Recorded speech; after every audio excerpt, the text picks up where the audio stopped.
آج انشاءاللہ تعالی ہم سورہ بنی اسرائیل کی آیت نمبر 23 سے آنورڈ سٹارٹ لیں گے۔ اس کا شروع کا حصہ ہم نے پچھلی دفعہ کور کیا تھا۔ یہ ذرا لمبی آیت ہے اور اس میں بھی جو 10 کمانڈمنٹس اللہ تعالیٰ نے بنی اسرائیل کو دی تھی، 10 بنیادی احکام، ان کا قرآنک ورژن یہاں پہ ڈسکس ہو رہا ہے۔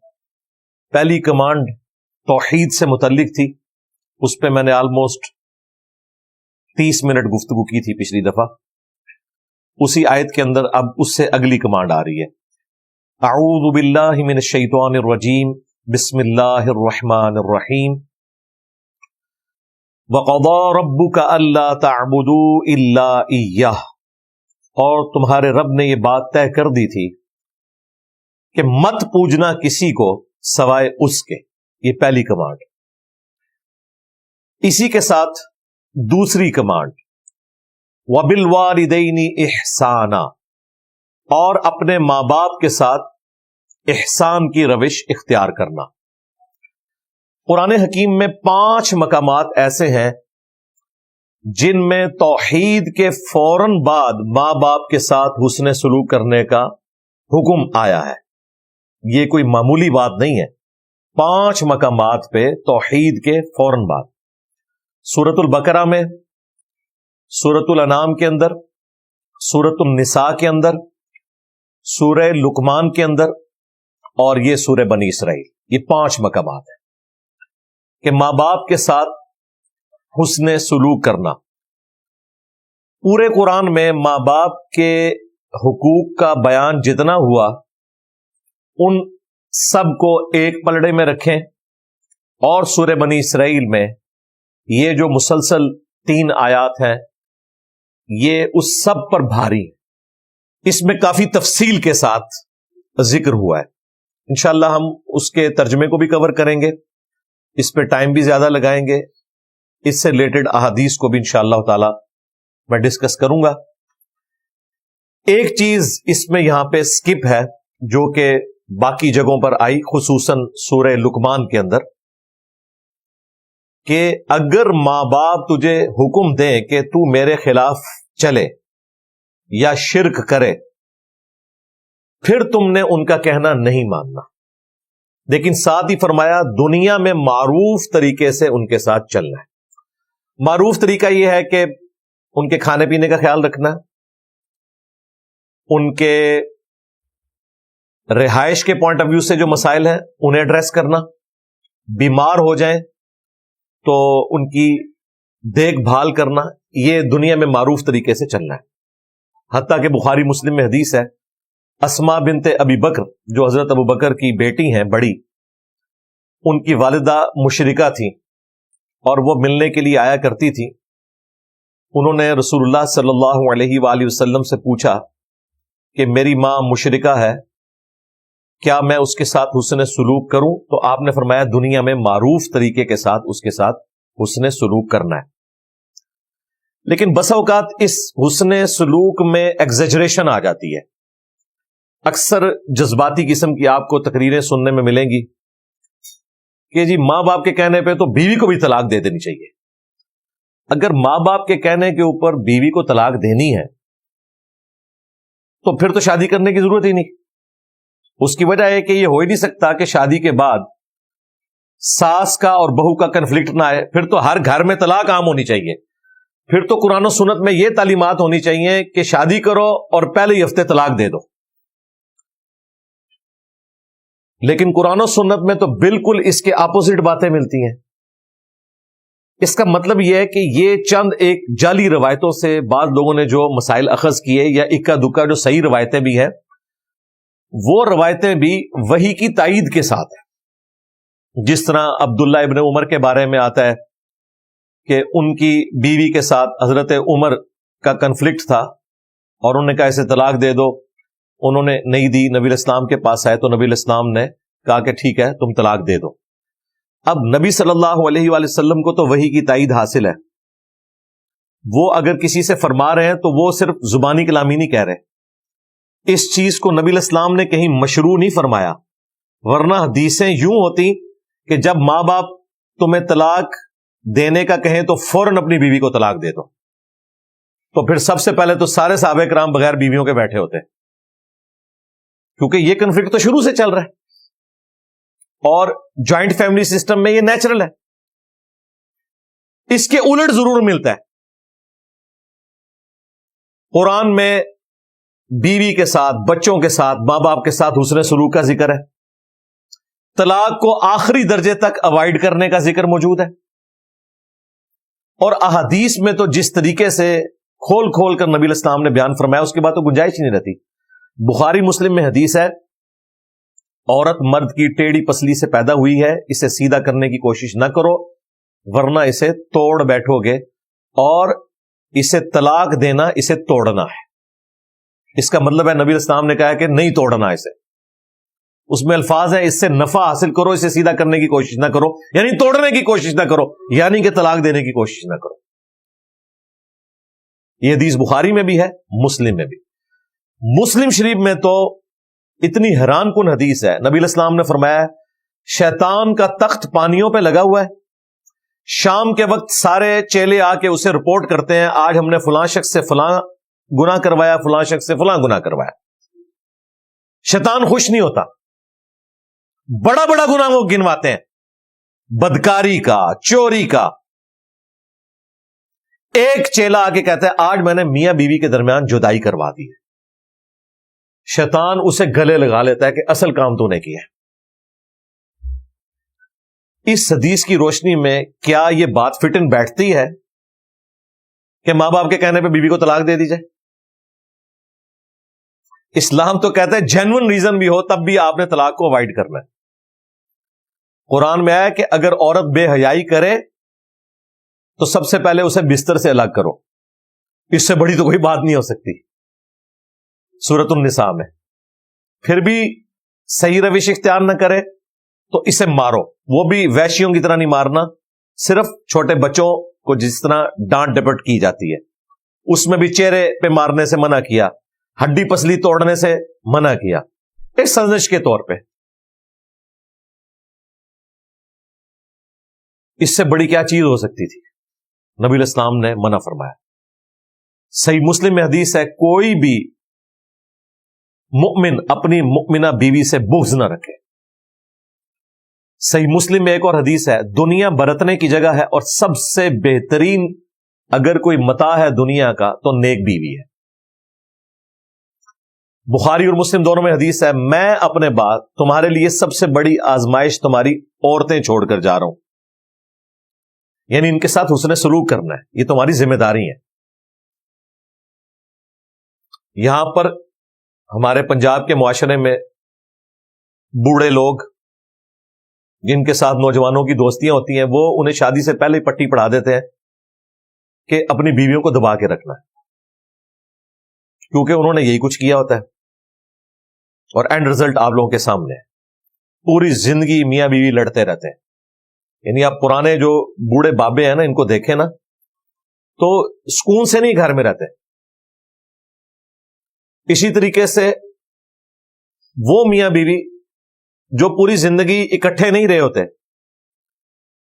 بڑھاپے میں جب ریٹائرمنٹ کے بعد مرد گھر واپس آتا ہے کچھ عرصے بعد آپ طلاق سن لیتے ہیں.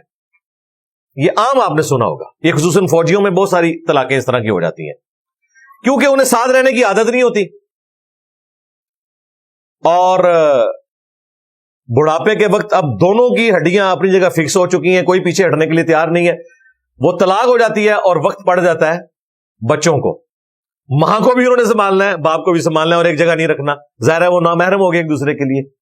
یہ بہت بڑی آزمائش, یہ وہ ریئل ٹائم پرابلمز ہیں جو لوگ ہم سے آ کے ڈسکس کرتے ہیں اور کہتے ہیں نہیں کیا کریں, مصیبت بن گیا آخری وقت میں ہمارے ماں باپ ہمارے لیے. وہ آپس میں غصے میں الجھے ہیں اور طلاق کر کے تو مصیبت ہماری جان کو ڈال دی ہوئی ہے. سب کے پاس تو فائنینشیل ریسورسز ایسے نہیں ہوتے نا کہ وہ ماں باپ کو الگ الگ مکانوں میں رکھ سکے. یہ ایک عذاب والی صورتحال شروع ہو جاتی ہے کیونکہ ساتھ رہنے کا تجربہ نہیں ہوتا. کورونا کے دنوں میں آپ نے نہیں سنا تھا کتنے لوگوں کی طلاقیں ہو گئی یورپ امریکہ میں, کیونکہ پہلے تو مصروف رہتے تھے ایک دوسرے کے ساتھ, بس اتنا ہی ریلیشن شپ تھا کہ بچوں کے پوائنٹ آف ویو سے کوئی تھوڑی بہت ڈسکشن ہو گئی, یا جاب کے پوائنٹ آف ویو سے, یا کھانے پینے کے موقع پہ, جب ساتھ پورا دن گزارنا پڑا تو دونوں ہی ڈان ہیں, عورتیں بھی ڈان ہیں اور ان کے ہسبینڈ بھی ڈان بنے ہوئے ہیں. اور at the end of the day Europe میں تو یو کے اندر کئی ایک میں نے یعنی مین ٹی وی چینلز کے اوپر خبریں دیکھی ہیں کہ کئی مردوں کو ان کی بیویوں نے مارا ہے. یہاں تو زیادہ تر مرد مارتے ہیں نا, وہاں زیادہ تر عورتیں مارتی ہیں. اور وہ کورونا کے دنوں میں جب لاک ڈاؤن چل رہا تھا, شکر ہے وہ لاک ڈاؤن ختم ہوا اور بعد میں زندگی نارملائز ہوئی. اسی طریقے سے بخاری شریف سے ایک حدیث پیش کی جاتی ہے کہ حضرت ابراہیم علیہ السلام جب حضرت اسماعیل علیہ السلام کی غیر موجودگی میں ان کے گھر آئے ملنے کے لیے, تو ان کی بیوی کے ساتھ انٹریکشن ہوا, یعنی اپنی بہو کے ساتھ. واپسی پہ جاتے ہوئے انہوں نے کہا کہ جب اسماعیل آئے تو اسے میری طرف سے پیغام دینا ہے کہ اپنے گھر کی چوکھٹ بدل لے. تو جب حضرت اسماعیل علیہ السلام واپس آئے, ان کو میسج دیا ان کی بیوی نے, تو انہوں نے طلاق دے دی اپنی بیوی کو, یعنی وہ کوڈ ورڈز میں بات کی تھی. بھائی حضرت ابراہیم علیہ السلام خلیل اللہ ہے, انہوں نے کوئی اندازہ نہیں لگایا تھا, ان کے پاس غیبی خبر تھی. غیبی خبر کے بغیر اٹکل پچو چلانا یہ نبی کی تو شان ہی نہیں ہے. اس طرح کے واقعات سے یہ پریسیڈنٹ سیٹ کرنا کہ آپ لوگوں کو یہ ترغیب دلائیں کہ ٹھیک ہے جی, ماں باپ اگر خوش نہیں ہے تو بیوی کو طلاق دے دو, اس کو سمجھنے کے لیے بڑی آسان بات ہے. جو یہ مشورہ دیتا ہے نا, اسے کہا جائے کہ اگر تیری بیٹی کو تیرا داماد اپنے ماں باپ کے کہنے پہ طلاق دے تو وہ کانوں کو ہاتھ لگائے گا, کہے گا نہیں ظلم ہے. تو جس کے لیے تم کوشش کر رہے ہو وہ بھی تو کسی کی بیٹی ہے. دنیا میں آپ نے ایشوز کو ریزالو کرنا ہے نا, اپنے آپ کو اس کی جگہ پہ رکھ کے دیکھیں, پھر آپ کو بڑی آسانی سے سمجھ آ جائے گی کہ اس وقت یہ بندہ زیادتی کر رہا ہے یا واقعی یہ بیچارہ مظلوم ہے, اسے بات سمجھ نہیں آ رہی. ہو سکتا ہے میں بھی اس کی جگہ پہ ہوں تو یہی صورتحال ہو. لیکن یہ بہت کم لوگ ہیں جو یہ امیجنیشن میں بھی تصور کرنے کے لیے تیار ہوتے ہیں. جس طرح کا آئیڈیل داماد ساس سسر چاہ رہے ہوتے ہیں نا, اس طرح کا آئیڈیل وہ اپنے بیٹے کو نہیں بننے دیتے اپنی بہو کے لیے. جو خوبیاں اپنی بہو کے لیے وہ چاہ رہے ہوتے ہیں نا کہ وہ یہ بھی کرے یہ بھی کرے یہ بھی کرے, اپنی بیٹی کے لیے کبھی نہیں چاہتے کہ وہ بھی اپنے ساس سسر کے ساتھ یہ بھی کرے یہ بھی کرے یہ بھی کرے. تو رزلٹ آپ کے سامنے ہے. تو حسن سلوک اپنی جگہ, لیکن یہ اس قسم کی چیزوں کو بیچ میں داخل کر کے اسے حسن سلوک کا نام دینا یہ بالکل غلط بات ہے. اسلام میں قطعاً یہ چیز نہیں ہے کہ آپ میاں بیوی کے رشتے کو اکھاڑ کے پرے پھینکیں, بلکہ اسلام میں تو ساس سسر کا پریکٹیکلی جو رشتہ ہے وہ آپ کو کوئی ایگزامپل ملتی ہی نہیں ہے نبی علیہ السلام کے مبارک دور میں, صحابہ کرام کے دور میں. کیوں؟ وہاں ضروریات کم تھی. جیسے ہی شادی ہوتی تھی ایک خیمہ الگ سے لگ جاتا تھا نئی فیملی کا, وہ الگ ہو جاتے تھے, یوں لڑائی جھگڑے بھی کم ہوتے تھے. حسن سلوک اپنی جگہ جاری ہے, وہ ذہن میں رکھیے گا. وہ بیٹے کی ذمہ داری ہے, اس نے اپنے ماں باپ کے ساتھ حسن سلوک کرنا ہے. بیمار ہو جائیں گے ان کی خدمت کرے گا, ان کے کھانے پینے کا رہائش کا بندوبست کرے گا, یہ اس نے کرنا ہے. وہ اس کی اپنی ذمہ داری اپنی جگہ موجود ہے. اس لیے ان آیات کو بیان کرتے وقت تصویر کا دوسرا رخ بیان کرنا ضروری ہے. اب آ جائیں ماں باپ کے حقوق کی طرف. 5 مقامات پہ, جن میں سے ٹاپ آف لسٹ یہ مقام ہے. ایک چیز اس میں مینشن نہیں ہوئی تھی, سورہ لقمان میں آئی تھی کہ شرک کا کہیں تو پھر ان کا کہنا نہیں ماننا. وہ امپلائڈ تھا, وہ تو بخاری مسلم میں حدیث ہے کہ خالق کی نافرمانی میں مخلوق کی اطاعت نہیں کی جا سکتی. سیدھی سی بات ہے. لیکن پھر بھی انصاف کا تقاضا تھا, میں یہاں پہ کراس ریفرنس دیتا. باقی جتنی تفصیل کے ساتھ یہاں ماں باپ کے ساتھ حسن سلوک کا ذکر ہے, اتنی تفصیل نہ سورہ البقرہ میں آئی, نہ سورۃ النساء میں, نہ سورۃ الانعام میں, نہ سورہ لقمان میں, جو یہ 5ویں مقام میں آئی. ایک چیز 5 مقامات پہ کامن ہے کہ توحید کے بعد سب سے پہلے اللہ تعالیٰ نے ماں باپ کے ساتھ حسن سلوک کا ذکر کیا. اور فرمایا کہ ماں باپ کے ساتھ حسن سلوک کرو، وَبِالْوَالِدَيْنِ إِحْسَانًا، اور اس میں بھی خصوصاً اِمَّا يَبْلُغَنَّ عِندَكَ الْكِبَرَ، اگر یہ تمہارے سامنے بڑھاپے کی حالت کو پہنچ جائیں، أَحَدُهُمَا أَوْ كِلَاهُمَا، وہ دونوں یعنی ماں اور باپ دونوں یا ان میں سے کوئی ایک، فَلَا تَقُلْ لَهُمَا اُف، تو انہیں اف بھی نہ کہنا۔ یہ محاورتاً بات ہے، عربی زبان میں سب سے ہلکی بات یہی تھی، اف۔ جس طرح ہم پنجابی میں غصے کے اظہار کے لیے کہتے ہیں یہ عربی میں اف ہے، یہ بھی کہنے کی اجازت نہیں ہے، اف بھی نہ کہنا۔ اور خصوصاً بڑھاپے کا ذکر اس لیے ہوا کہ بڑھاپے میں جا کے ماں باپ بچوں والی عادتوں کا شکار ہو جاتے ہیں، باتوں کو بار بار ریپیٹ کرنا، اس میں سننے والے کے لیے کوف بھی ہوتی ہے لیکن اس کو برداشت کرنا ہے، انہیں اف بھی نہ کہنا۔ میں نے تو اس میں جو سب سے آسان ذریعہ ڈھونڈا ہے نا بچنے کا، وہ یہ ہے کہ آپ جتنی مختصر گفتگو کریں گے اتنے ہی گستاخی کے چانسز کم ہو جائیں گے۔ جتنی زیادہ گفتگو کریں گے اور اس میں پھر معاملات کھلتے چلے جائیں تو اس میں پرابلم زیادہ کھڑی ہوتی، ٹو دی پوائنٹ معاملات کو لے کے چلیں تو یہ چانسز کم ہو جائیں گے۔ ادروائز ظاہر ہے انسان کو دوسرے انسان کی ایکٹیویٹیز کے اوپر غصہ آ ہی جاتا ہے، وہ آگے ذکر بھی آ جائے گا کہ اس طرح کبھی ہو جائے گا۔ اگر تم بدنیت نہیں ہو نا، جان بوجھ کے ایسا نہیں کر رہے، تو اللہ تعالیٰ بخشنے والا مہربان ہے۔ انٹینشنلی کوئی گستاخی کی نیت نہ ہو، وہ تو پھر قابل گرفت ہے، اس کے اوپر تو کوئی چھٹکارے والی بات نہیں ہے۔ لیکن حد الامکان کوشش کرنی ہے کہ اگر وہ دونوں بڑھاپے کی حالت میں دونوں یا دونوں میں سے ایک پہنچ جائیں تو انہیں اف بھی مت کہنا، ولا تنہرہما، اور انہیں مت جھڑکنا۔ اب یہ ہمیں ویسے آکورڈ لگ رہا ہوتا ہے کہ ماں باپ کو کون جھڑکتا ہوگا، لیکن یہ ٹی وی پہ آپ دیکھ لیں کس طریقے سے خبریں آتی ہیں، ویڈیوز بنی ہوئی ہیں، مار رہے ہیں ماں باپ کو، گھر سے نکال دیتے ہیں، اولڈ ایج ہاؤسز میں رکھوا دیتے ہیں۔ یورپ امریکہ میں اگر رکھواتے ہیں تو مار پیٹ کے نہیں رکھواتے، وہاں کوئی مارنے کا سوچ بھی نہیں سکتا، وہاں پرابلم الگ ہے کہ وہ ذمہ داری اٹھا نہیں سکتے، اور وہ اپنی جگہ جسٹیفائی ہیں کیونکہ ان کے ماں باپ نے بھی بچپن میں ان کے ساتھ اسی قسم کا سلوک کیا ہوتا ہے۔ وہ اپنی لائف بھرپور گزار رہے ہوتے ہیں اور پیرلل میں بس کبھی اسکول بورڈنگ اسکول میں داخل کروا دیا، پھر جب وہ کہتے ہیں اب ہم ان کو اسکول میں داخل کروائیں گے۔ ہمارے سب کانٹیننٹ کے معاشرے میں جو ماں باپ کا ایک گہرا رشتہ ہے اپنی اولاد کے ساتھ، تن من دھن لگا دیتے ہیں۔ جتنے بھی آپ کو کامیاب لوگ نظر آ رہے ہیں ان کے پیچھے آپ کو سب سے زیادہ کنٹریبیوشن ان کے ماں باپ کی نظر آتی ہے، فائنینشیل بھی، اخلاقاً بھی، ہر لحاظ سے، تب وہ کسی مقام کے اوپر پہنچتے ہیں۔ یہاں تو معاملہ ڈفرینٹ ہے، یہاں تو یعنی پھر وہ جسٹیفائی ہے یہ چیز کہ اولاد کا کام ہے کہ ماں باپ کے ساتھ حسن سلوک کرے، وہاں کا معاملہ ایک ڈفرینٹ ہے۔ تو جھڑکنا بھی نہیں، وَقُلْ لَهُمَا قَوْلًا كَرِيمًا، اور ان کے ساتھ بات نرمی کے ساتھ کرنی ہے، رسپیکٹ کے ساتھ کرنی ہے۔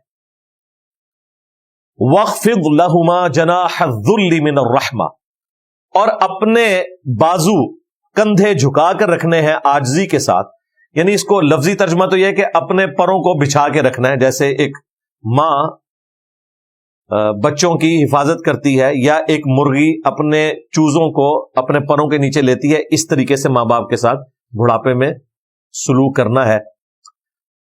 جناح الذل من الرحمہ، رحمت کے ساتھ۔ وَقُلْ رَبِّ ارْحَمْهُمَا كَمَا رَبَّيَانِي صَغِيرًا، اور ان کے حق میں یہ دعا کرنی ہے کہ اے رب ہمارے ان دونوں پر رحم فرما جس طرح انہوں نے بچپن میں مجھے پالا تھا۔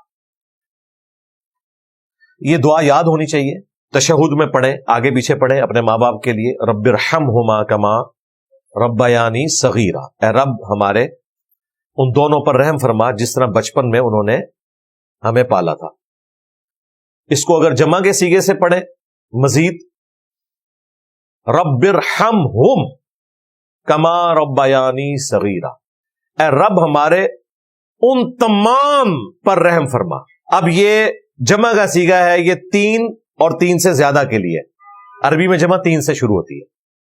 یہاں تسنیہ کا صیغہ ہے ان دونوں پر. رب ارحمہما ان دونوں پر، رب ارحمہم ان تمام پر. اس کو جمع کے صیغے سے بدلیں گے تو اس میں آپ اپنے دادی، دادا، نانی، نانا وہ بھی سارے شامل ہو جائیں گے. اور یہ سنت ہے کہ جمع کے صیغوں کے ساتھ دعا کی جا سکتی ہے. نبی علیہ السلام کی کئی دعائیں ہیں جو سنگولر کے صیغوں کے ساتھ ہیں اور صحابہ کرام نے انہیں جمع کے صیغوں کے ساتھ پڑھا ہے. بعض اوقات تو نبی علیہ السلام نے بھی ان کو جمع کا صیغہ کر دیا، جس طرح اللہم اجرنی من النار احادیث میں آیا ابو داؤد کے اندر.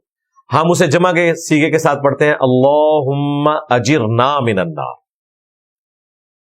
یا حی یا قیوم برحمتک استغیث، الف کے ساتھ حمزہ سے پڑھیں گے تو سنگولر کا صیغہ ہے. نون کے ساتھ پڑھیں گے برحمتک نستغیث تو جمع کے صیغہ ہو جائے گا. اللہم اہدنی فی من ہدیت سنگولر کا صیغہ، اللہم اہدنا فی من ہدیت پلورل کا صیغہ. صحابہ کرام نے جمع کے صیغوں کے ساتھ، صحیح ابن خزیمہ میں موجود ہے، ابی ابن کعب جب وطر کی جماعت کرواتے تھے تو اللہم اہدنا فی من ہدیت وعافنا فی من عافیت جمع کے صیغوں سے اینڈ پہ دروشی بھی پڑھتے تھے. تو رب ارحمہم کما ربیانی صغیرا، اے اللہ ان میرے تمام آباء و اجداد پر، ماں باپ، دادی دادا، نانی نانا سارے شامل، رحم فرما جس طرح بچپن میں انہوں نے مجھ پر رحم کیا تھا. کتنی بیسٹ دعا ہے. یعنی ان کے احسانات کا بدلہ تو ہی دے سکتا ہے. دوسرا، ماں باپ کے دل میں شفقت وہ بھی تو اللہ ہی نے ڈالی ہے. اولاد کے دل میں بھی شفقت اللہ ہی ڈالے گا اپنے ماں باپ کے لیے. اللہ ہی شفقت ڈالنے والا ہے. بلٹ ان تو اس نے رکھی ہوئی ہے لیکن اسے ایگزیکیوٹ کرنا یہ نصیب والوں کا حصہ ہے. یہ دعا یاد رکھیں. دوسری دعا جو حضرت ابراہیم علیہ السلام نے کی تھی، رب اجعلنی مقیم الصلاۃ ومن ذریتی ربنا وتقبل دعاء ربنا اغفر لی ولوالدی وللمؤمنین یوم یقوم الحساب.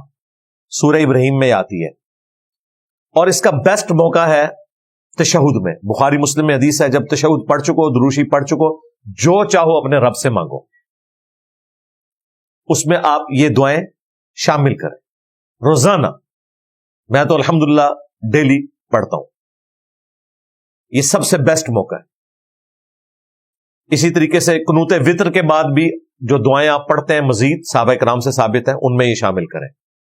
ماں باپ زندہ ہیں یا مر چکے، دونوں حالتوں میں ان کے لیے دعا کرنا، یہ ماں باپ پہ کوئی احسان نہیں ہے، یہ اللہ تعالی کے حکم کو آپ نے پورا کرنا ہے اور اس میں آپ کے لیے بھی نفع ہے.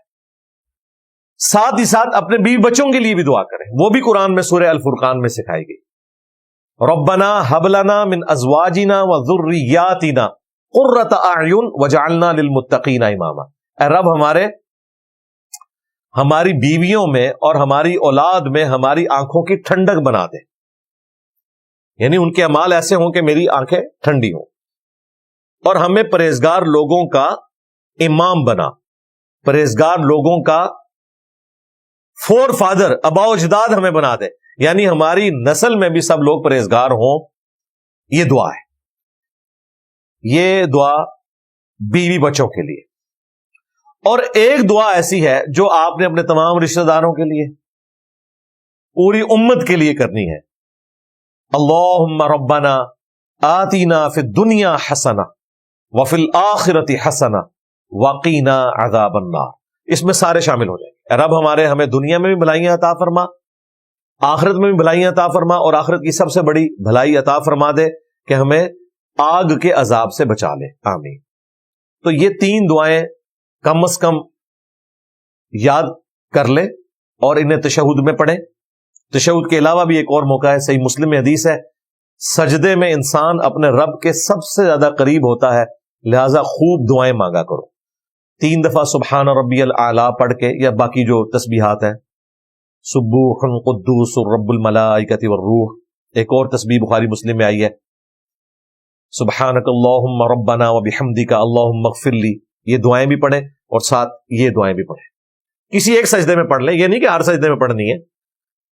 5 نمازوں میں کسی ایک نماز کی کسی ایک رکعت میں بھی یہ دعائیں آپ نے پڑھ لی تو ایک دن میں آپ نے جو حق ادا کرنا تھا دعا والا وہ کر لیا. ونس ہی کافی ہے.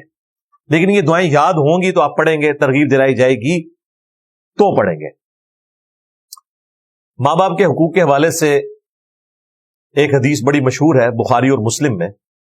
نبی صلی اللہ علیہ وآلہ وسلم سے ایک صحابی نے پوچھا کہ میرے حسن سلوک کا سب سے زیادہ حقدار کون ہے اس پلینٹ ارتھ پہ مخلوقات میں سے؟ نبی علیہ السلام نے فرمایا تیری ماں. دوسری بار پوچھا, فرمایا تیری ماں. تیسری بار پوچھا, فرمایا تیری ماں. چوتھی بار پوچھا تو فرمایا تیرا باپ. یعنی اگر ماں باپ کے حقوق کے 4 حصے کیے جائیں تو 3/4 ماں کا حق ہے, 1/4 باپ کا حق ہے. اور اس کی حکمت بھی اللہ تعالیٰ نے قرآن میں بیان فرمائی ہے. سورہ لقمان کے اندر دودھ پلاتی ہے ماں, اور پھر وہ جب پریگنینسی کی تکلیف سے گزرتی ہے اس کا ذکر بھی اللہ تعالیٰ نے کیا ہے. اس کی وجہ سے اللہ تعالیٰ نے ماں کا حق زیادہ رکھ دیا ہے. حتیٰ کہ سنن نسائی میں حدیث ہے جنت تیری ماں کے قدموں کے پاس ہے. یعنی ماں کی خدمت کر کے جنت کمائی جا سکتی ہے. اسی طریقے سے جامعہ ترمذی میں اور سنن ابن ماجہ میں حدیث ہے کہ تیرا باپ جنت کا دروازہ ہے. اب یہ تیری مرضی ہے, تو اس کی حفاظت کرنا چاہتا ہے یا نہیں کرنا چاہتا. باپ کے لیے بھی فضیلت آئی ہے. ویسے مشہور تو حدیث یہی ہے کہ جنت ماں کے قدموں کے نیچے ہے, باپ والی حدیث بھی ہے. جامعہ ترمذی میں اور ابن ماجہ میں ایک اور حدیث ہے تو اور تیرا مال تیرے باپ کا ہے, تو وہ حدیث الگ سے ہے. پھر وہ مشہور حدیث جو جامعہ ترمذی کے اندر موجود ہے اور المستدرک للحاکم میں, بڑی ایکسٹراڈنری حدیث ہے. اور اس کا کچھ حصہ مسلم شریف میں بھی ہے. مسلم شریف میں جو ماں باپ سے متعلق حصہ ہے نا, وہ مسلم شریف میں ہے کہ ہلاک ہو جائے وہ شخص جو ماں باپ کو, دونوں کو یا دونوں میں سے کسی ایک کو بڑھاپے کی حالت میں پائے اور ان کی خدمت کر کے جنت نہ کما سکے. نبی علیہ السلام نے اس کے اوپر آمین کہا ہوا ہے. مسلم شریف میں اتنا ہی حصہ ہے, لیکن یہ پوری حدیث جامعہ ترمذی میں المستدرک للحاکم میں ہے. فضل الصلاۃ علی النبی کے اندر بھی موجود ہے. اس میں 3 الفاظ ہیں.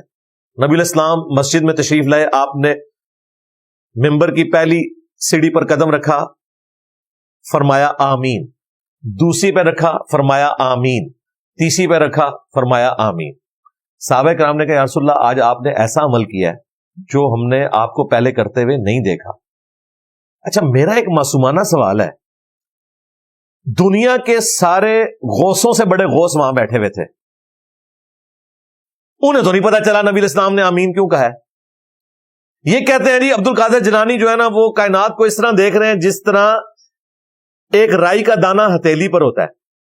اور دوسری طرف آپ کو یہ بھی کہانی کراتے ہیں کہ بڑے سے بڑا غوث قطب ابدال ہو, ایک صحابی کے گھوڑے کے قدموں کی خاک کے برابر بھی نہیں. یہ کہتے ہیں نا, تو سارے غوث تو وہاں بیٹھے ہوئے تھے بڑے, کسی کو نہیں پتا چلا کہ نبی علیہ السلام آمین کیوں کہہ رہے ہیں. اس کا مطلب ہے یہ کہانی کرواتے ہیں آپ کو صرف. تو نبی علیہ السلام نے فرمایا کہ حضرت جبرائیل آئے تھے. یار حضرت ابو بکر عمر عثمان و علی کو تو حضرت جبرائیل نہیں نظر آئے, تو بھائی پھر ہم یہ کہیں گے نا کہ ابو بکر عمر عثمان علی جیسا ہے ہی کوئی نہیں, تیرا غوث پاک تشاہی کوئی نہیں ان کے مقابلے پہ. اور ظاہر ہے عبد القادر جیلانی اس سے ناراض نہیں ہوں گے یہ بات سن کے, کیونکہ انہوں نے خود کہانی لکھی ہوئی ہے بنیاد الطالبین میں. یہ کہانی ہے, فراڈ ہے, ہم نہیں مانتے, لیکن غوث پاک کے خلاف تو یہ دلیل ہے نا. انہوں نے خود بنیاد الطالبین میں لکھا ہوا ہے کہ بڑے سے بڑا غوث قطب ابدال ایک صحابی کے گھوڑے کے قدموں کی خاک کے برابر نہیں. پھر انہوں نے کہا کہ حضرت برا نہ بناؤ, اسی تو کہہ رہے ہیں ابو بکر عمر عثمان و علی جیسا کوئی نہیں, اسی تو چاہیے کوئی نہیں. آپ نے تو کہا تھا کہ ابو بکر عمر عثمان و علی کے گھوڑے کی خاک جیسا کوئی نہیں, میں تو شاہی کوئی نہیں. ہم نے تو پھر بھی تھوڑا سافٹ کر دیا, حالانکہ یہ بھی جعلی بات ہے. کوئی مسلمان صحابی کے گھوڑے سے کمتر نہیں ہو سکتا, نہ اس کی خاک کے برابر. مسلمان تو جامعہ ترمذی اور ابن ماجہ میں حدیث ہے ایک مومن کی حرمت کعبے سے بڑھ کے. یہ کہانیاں بنائی ہوئی ہیں انہوں نے, جعلی ہیں, لیکن یہ کہانیاں ہم نے ان کے گلے فٹ کر دی ہیں. گھنٹی جو انہوں نے